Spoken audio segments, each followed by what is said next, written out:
भारत की गरीबी हजारों साल की है? हम लोग आपस में चर्चा करते हैं कई बार, जाने अनजाने हम ये कह देते हैं, अरे भारत तो हमेशा से गरीब है। मैं भारत के दो लोगों का नाम लेके कहूंगा।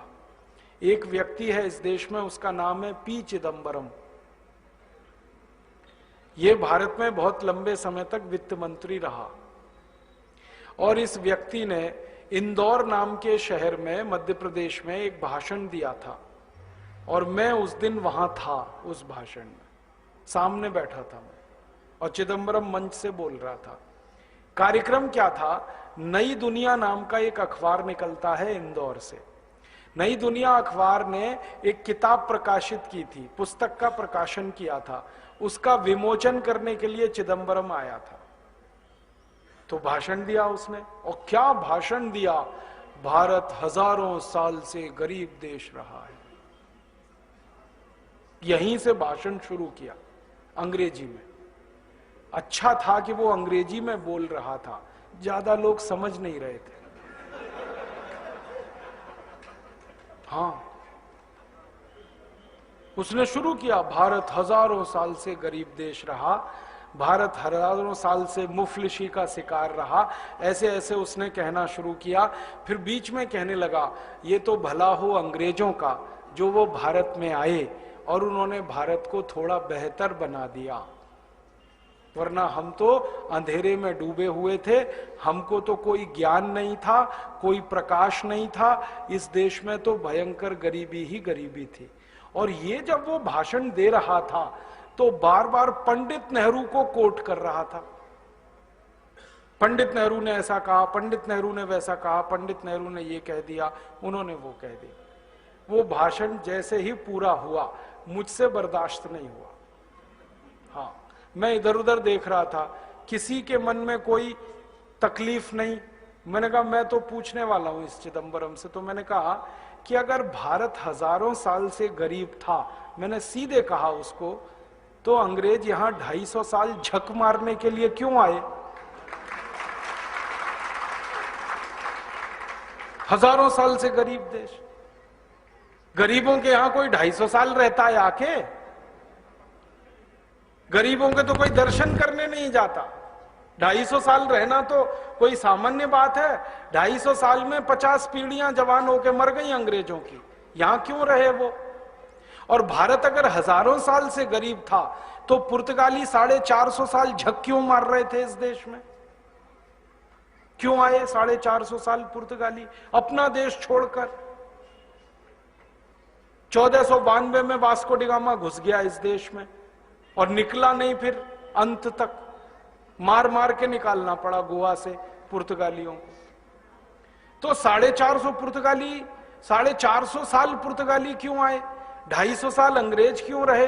और भारत अगर हजारों साल से गरीब था तो ये मुगल क्यों आए झक मारने के लिए यहां 300 साल? बाबर क्यों आया? उसने सल्तनत क्यों बनाई? गरीबों के देश में जाके कोई राज्य स्थापित करता है क्या? और इतना ही क्यों, मोहम्मद बिन कासिम क्यों आया इस देश में 7वीं शताब्दी में, जब हम हजारों साल से गरीब थे? महमूद गजनवी क्यों आया सोमनाथ का मंदिर लूटने के लिए, जब हम हजारों साल से गरीब थे? तैमूर लंग क्यों आया? नादिर शाह क्यों आया? अहमद शाह अब्दाली क्यों आया, जब हजारों साल से हम गरीब ही थे? तो इनको तो कहीं अमीर देशों में जाना चाहिए था, वो सब यहां क्यों आए? और सिकंदर क्यों आया यहां, अगर हम हजारों साल से ही गरीब थे तो? सिकंदर ने अपने गुरु को यह क्यों कहा कि जब तक भारत विजय नहीं कर लेता तब तक विश्व विजय मेरी नहीं होगी, इसलिए भारत को जीतना बहुत जरूरी है। तो आया यहां पर, और यह तो भारतवासियों का पराक्रम था कि वो भारत को जीत ही नहीं पाया, मार के भगा दिया हमने उसको, रास्ते में मर गया। और आपको तो इतिहास में मालूम है, शक यहां आए, हूण यहां आए, पिंडारी यहां आए। क्यों आए भाई? हम तो गरीब हैं, भुखमरी के शिकार हैं, बेरोजगारी हमारे यहां है, फिर क्यों आए ये सब? तो चिदंबरम चुप हो गया, बोला कुछ नहीं। मैंने कहा उत्तर दे दो, अगर ये हजारों साल से ही गरीब देश है तो। कहने लगा नेहरू जी ने कहा। मैंने कहा नेहरू जी से तो पूछ नहीं सकता मैं, क्योंकि वो जिंदा नहीं है। होते जिंदा तो उनसे पूछ लेता कि कहां से मिला ये तुम्हें कि भारत हजारों साल से गरीब है। किसने कह दिया भारत हजारों साल से गरीब है? मैंने कहा तुम नेहरू के मानस पुत्र हो, तुम ही बता दो। और क्या, मानस पुत्र है कि नहीं नेहरू का? मैंने कहा तुम ही बता दो भाई, नेहरू जी से तो क्या पूछ सकता हूं मैं। तो फिर चुप हो गया। ये तो एक बात हुई। ऐसी एक घटना घटित हुई, मनमोहन सिंह जब भारत के वित्त मंत्री बने और थोड़े दिन बाद फिर प्रधानमंत्री बन गए।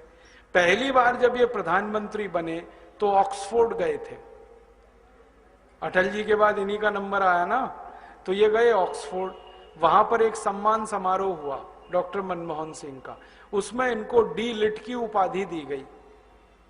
तो सम्मान समारोह में इन्होंने एक भाषण दिया 40 मिनट, वो रिकॉर्डेड है हमारे पास।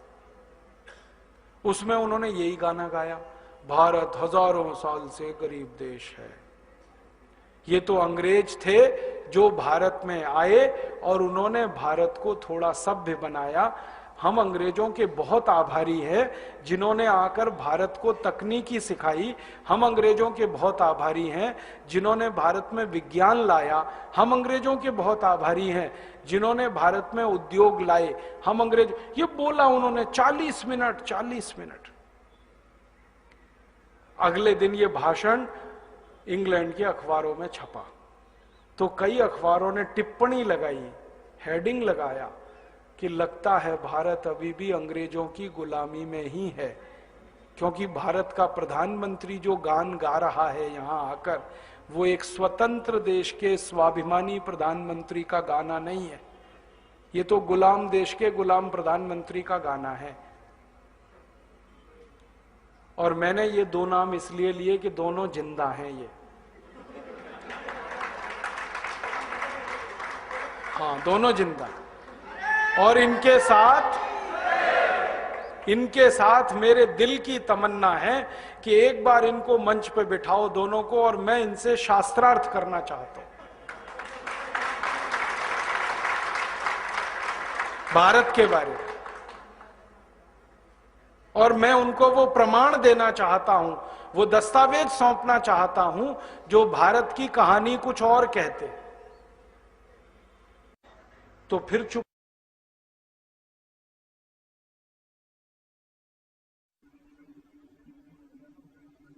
और ये कितने बड़े लेवल के इंटेलेक्चुअल प्रोस्टिट्यूट हो सकते हैं।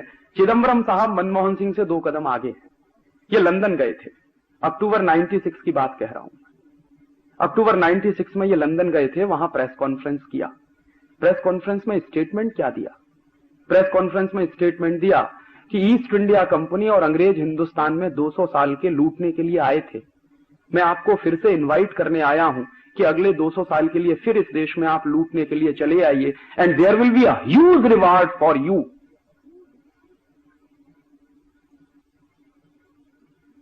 क्या कहें इसको, सिवाय ट्रेटर के दूसरा कोई शब्द मुझे मिलता नहीं जो मैं चिदंबरम के लिए इस्तेमाल करूं। कि एक ऐसा व्यक्ति इस देश में फाइनेंस मिनिस्टर है जो लंदन में जाके कहता है कि ईस्ट इंडिया कंपनी 200 साल के लिए आई थी और आपने हमको लूटा। मैं आपको दोबारा निमंत्रण देने आया हूं कि अगले 200 साल के लिए फिर आ जाइए और लूट कर ले जाइए इस देश में।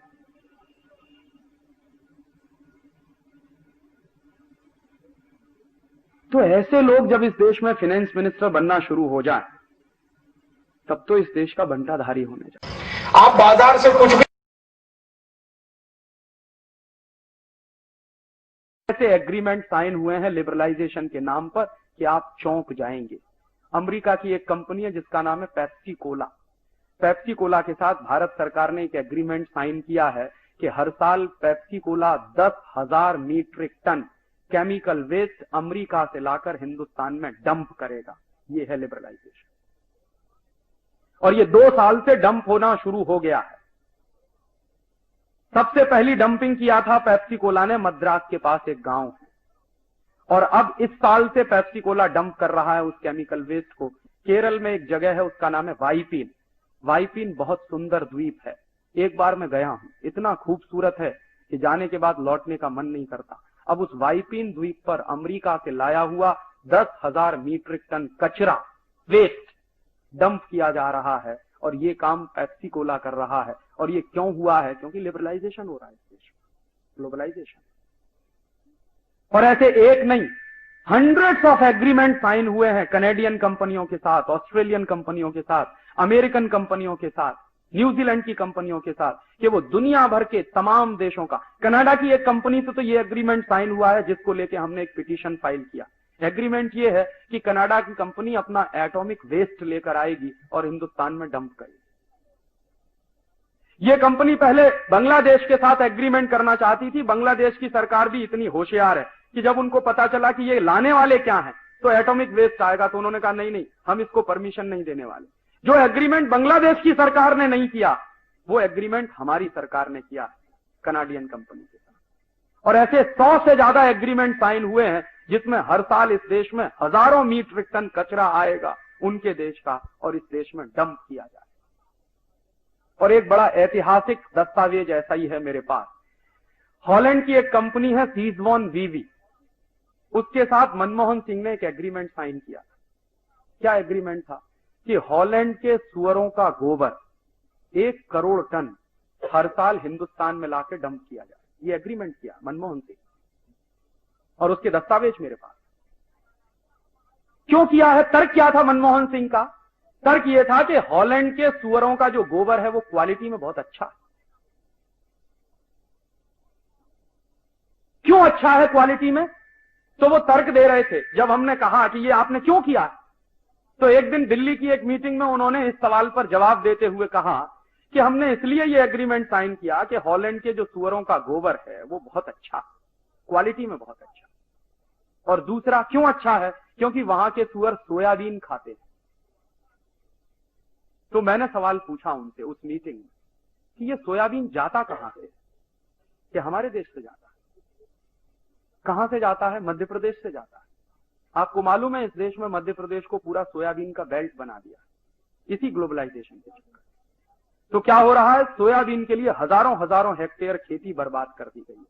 सारे दुनिया के एग्रीकल्चरल साइंटिस्ट कहते हैं कि 10 साल सोयाबीन की खेती के बाद 11वें साल आप उस खेत में कुछ नहीं कर सकते, वो बंजर हो जाता। इसलिए यूरोप के देश सोयाबीन पैदा नहीं करते। तो यूरोप के देश सोयाबीन पैदा नहीं करते, लेकिन हॉलैंड एक ऐसा देश है जो सुअरों को पालता है। मैंने हॉलैंड में देखा बड़े बड़े रेंच होते हैं पिग्स के। हमारे यहां रेंच होते हैं गाय के, उनके यहां रेंच होते हैं पिग्स के। क्यों बनाते हैं रेंच? क्योंकि सुअर का मांस खाना, और सुअर के मांस को स्वादिष्ट बनाने के लिए उसको सोयाबीन खिलाना। लेकिन हॉलैंड की सरकार वो सोयाबीन अपने खेतों में पैदा नहीं होने देती।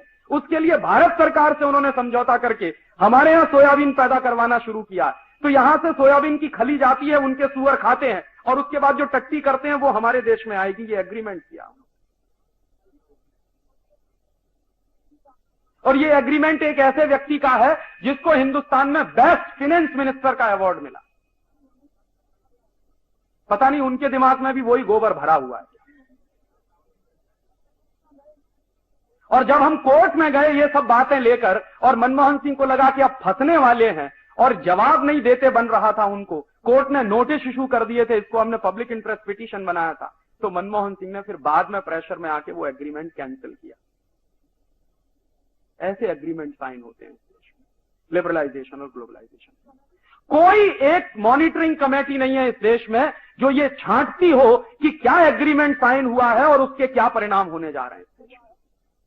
एक भी कमेटी